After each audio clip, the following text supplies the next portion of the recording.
నమస్కారం, మీరు చూస్తున్నారు HN9 టీవీ. పొదలకూరు మండలం మొగుళ్ళూరు మొగమేగలమ్మ గుంట వద్ద అక్రమ మైనింగ్ ని మాజీ మంత్రి సోమిరెడ్డి చంద్రమోహన్ రెడ్డి అడ్డుకున్నారు.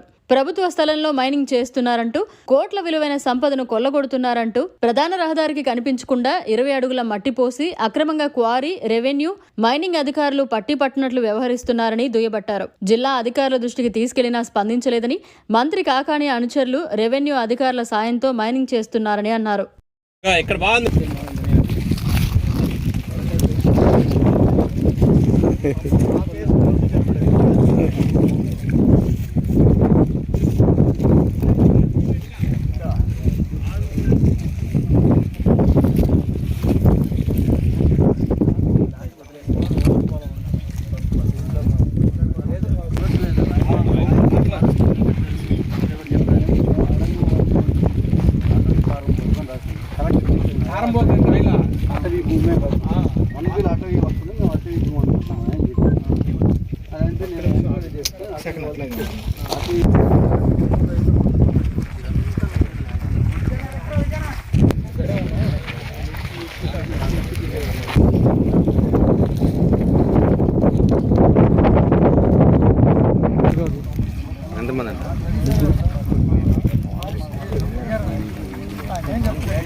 ఆగిపోయినట్టుంది.